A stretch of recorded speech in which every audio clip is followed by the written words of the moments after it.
we only have one goal inside VA Nation, and that is for you to become virtual assistant working from home as soon as possible. That's it. That's the only goal. OFWs, call center agents, government or corporate employees, kahit sino ka pa, welcome ka inside. Kung sawa-sawa ka na sa same routine sa trabaho, pagod na sa araw-araw na commute, hindi na kaya maghintay sa pagtaas ng salary or sa promotion na parang ang tagal-tagal mo nang inaasahan, at gustong-gusto nang mag-work from home para more time with the family, then this is the best community that you will ever find. Hindi mo ba ako kilala? Ako si Quiz JM, and I've been freelancing since 2021. And since then, marami na ako natulungan ng mga estudyante and interns na magkaroon din ng kanilang first client as a virtual assistant. All I think about is paano mapadali yung pagkakaroon ng kliyente. Kaya ngayon ang tinuturo ko sa loob ng ating community, the 4-step VA application shortcut. Una, tinuturuan ko ng mga student paano ma-identify yung perfect niche mo, kung anong skills yung bagay sa'yo para hindi mo na kailangang pag-aralan lahat ng VA skills out there. Pangalawa, tinuturuan ko ng mga students kung paano magka-track ng mga kliyente na hindi scam at hindi paasa, para hindi na sila yung maghintay, kundi yung kliyente yung mag-inquire. Pangatlo, tinuturo ko sa loob yung mga skills na kailangan mo talaga para magkaroon ng kliyente. Depende sa mga napili mong niche. At number 4, paano kausapin yung mga kliyente na hindi kailangan manghulat o ang sasabihin. Lahat ng best ideas ko, framework, strategies, pinasok ko sa loob ng ating community para hindi ka na maghanap. If other coaches are teaching how to create resumes, portfolio, at kung ano sasabihin sa interview, dito iba. Because the method I teach is how to get direct clients. Mas malaki yung sahod, mas madaling matanggap, mas simple ang proseso. Let me show you what's inside our community. Okay, so from here, go to classroom, and then this is where I share everything I know about getting clients, legit clients, recorded in step-by-step, easy-to-follow videos, and syempre the tools and AI that I personally use na tinuturo ko rin sa ating paid students. First is to be over the weekend part 1, and then part 2, and then part 3. So what's inside the part 1 is how you can transition from employee to being a virtual assistant working from home. Basically, the goal setting part para alam mo yung pinapasok mo at hindi lang na-hype ka. Yeah? I also share here the strategies how to learn and implement anything. Hindi lang puro nood na walang nangyayari. I also teach inside the skills that you need as a virtual assistant based sa kung anong bagay sa'yo. And what's the difference between direct clients and VA agencies and freelancing websites. After that, we can go back to classroom homepage and then go to VA over the weekend part 2. Here, I will show you paano nagkakaroon ng clients na malaki ang pasahod. Paano mo sila ma-attract para sila mag-inquire imbes na ikaw yung makikipagkompetensya sa napakaraming ibang applicants. You can also see here how you can create alternative portfolio, yung mas simple at mas effective. And then go back to classroom, you will find the VA over the weekend part 3. Ito naman, pinapakita ko yung mga basic tools na kailangan matutunan ng kahit sinong virtual assistant. Yung simpleng Gmail, hindi lang yung pag-send and pag-receive ng email. Meron kang dapat matutunan. So there's learnings inside na hindi mo matutunan kahit anong YouTube videos pa ang panoorin mo. You'll also learn how to use ChatGPT. And aside from that, you will also get access to secret files. Dito ko naman tinuturo yung mga secret sauce ko. No, dito mo malaman bakit ba hindi nakakaroon ng clients ang maraming applicants kahit ano pang gawin nila. At kung anong dapat mong gawin para maiwasan yun. Dito mo rin makita paano gamitin si ChatGPT. Hindi lang parang Google yung gamit sa kanya. No? There's a lot of other things that you can use ChatGPT na makakatulong sa'yo. And if you're using ChatGPT the right way, mas matalino pa yan kaysa sa mga VA coaches out there, even sa akin.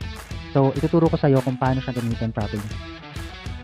Ano yung mga sasabihin sa client kapag nag-inquire na sila sa'yo, at ano yung pinakamadaling paraan para ma-hire agad as virtual assistant para makapag-work from home ka na within 30 days or less. And syempre, marami pa yan, iba't ibang training inside that you'll get access to kapag nag-join ka na sa ating community. Dinadagdagan ko pa yan, stay updated, kasi I always try to find a way to make it simpler, faster, and more effective yung paghanap ng kliyente. Now, what makes it difficult for most people na magkaroon ng client is hindi yung lack of skills eh. Kasi meron na tayong skills from our previous jobs.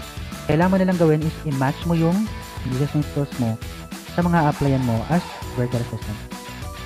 Kasi learning new skills is great, yes, pero pag ginawa mong comfort zone na lang or excuse na lang yung learning, hindi ka talaga magkakaroon ng client. It's gonna be difficult. That's why, meron tayong iba pang ways to learn and implement para yung matutunan mo, ma-apply mo kagad. So yung natutunan mo from VA over the weekend part 2, itong AIDA framework and alternative portfolio, ma-apply mo siya sa loob ng ating community by taking advantage of the leaderboard. Ano ba yung leaderboard? Ito yung strategy ko na ginagamit para ma-practice mo yung tinuro ko sa VA over the weekend part 2. So, ito yung leaderboard. As you can see, meron niyang rankings ng mga pinaka-active na students sa loob. The more points you get, the higher your rank becomes. So, the more na marami kang ma-unlock na courses inside. So, hindi siya katulad ng Facebook group na masyado ng maraming distraction. Dito, after mo mag-aral from classroom, tataas yung ranking mo every time. Rank number 3, access mo yung VA over the weekend part 3. Kapag nag-rank level 4 ka, makita mo yung VA Nation Blueprint. Pag nag-rank number 5 ka, ma-access mo yung Business Crash Course. The higher your rank is, the more courses you unlock. Especially yung matutunan mo sa part 2 ng VA over the weekend. Para ma-practice mo agad yung posting sa commenting. Kasi yun yung strategy ko dito sa AIDA framework. Posting and commenting. So, kaka-post mo, kaka-comment mo, tumataas yung points mo. Para siyang games. Diba? So, ano ba yung mga ipopost mo? Ano ba yung comment mo? Dito naman papasok yung ating community. So, inside the community, click on here, and then you will see the community. Same lang din siya ng Facebook. Magpo-post ka, magko-comment ka.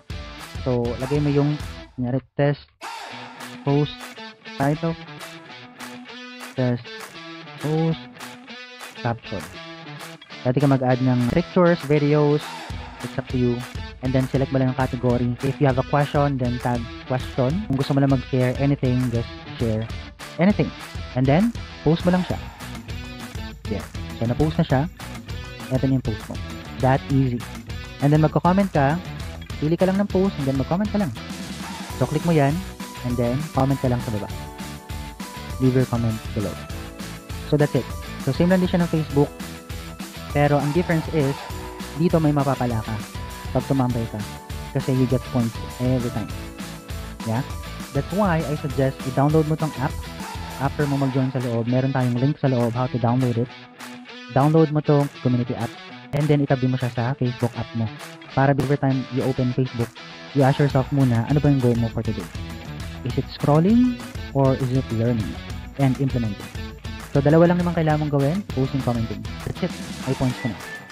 And every point, you climb up the ranks. May isa pang feature yung community, upcoming events. So, pag-click mo dito, meron sa taas. Kunyari yung webinar ko. So, after you click this, you will see the details, paano ka makaka-join sa event. And very important, when you join us, open the first post. So, read this first. Para makapag-vote ka kung anong gusto mo matutunan na skills. Your classmates already voted their choice. And para malaman mo yung mga next steps, how to navigate or how to use our community. Okay? So, from the community, just click on join group here. Here on the right side panel. And then provide your first, last name, email, and password. Or go to about page. And then read and follow the instructions here. Click this link. And then join us by enrolling to VA over the weekend. One of our team members will assist you and grant you access inside. If you have any questions, just send me a message on my Facebook page. I will just add it here. So kung marami ka nang sinubukan pero wala nag-work, or wala ka pa nang umpisahan pero ayaw mo masaya yung time and effort mo sa mga generic advice online, well, this is the best community na makikita mo online. Confident ako dyan. That's why I'm making it very easy for you. Meron tayong mga free videos dun sa loob ng ating classroom. Check mo yung VA over the weekend part 1 and part 2. That's for free. Then, saka ka mag-decide if you think it's worth it to join. Click mo yung join button and then I will see you inside. Kung hindi ka pa rin decided, even after watching the free videos, then ask mo na lang si ChatGPT. Kasi wala namang bias yung ChatGPT. Sasabihin niya lang sa'yo yung facts and logical na steps. Kesa naman mag-overthink ka lang, wala pong mangyayari dyan. Deserve mong mag-work from home, kaya doon ka na. Here is all.